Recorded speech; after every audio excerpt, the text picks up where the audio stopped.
Hi, I'm Linda Paullin-Hebden, and I'm a partner with Warner Norcross & Judd. A significant aspect of my practice is representing registered investment advisors in the sales of their business. One unique aspect of these transactions is the requirement for client consent. The Investment Advisors Act requires that clients consent to the assignment of their investment management agreement or the change of control of the investment advisor. Now, the interesting part is that the Advisors Act does not specify how consent is obtained. So then you must look at the contract that the advisor has with its investment management client.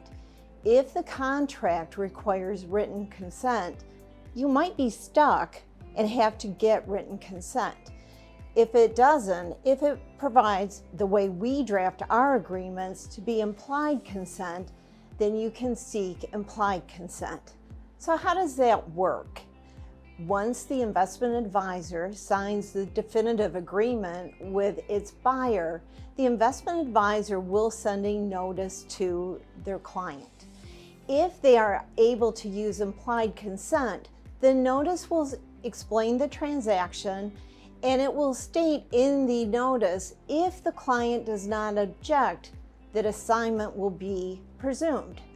If, however, the client is required to give written consent, the notice will ask for written consent.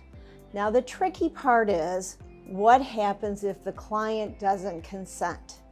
And typically, the investment advisor must work out with the buyer that either those clients will be terminated, or if the buyer is comfortable, the consent will be presumed if services are continued to be taken by that client after closing from the buyer.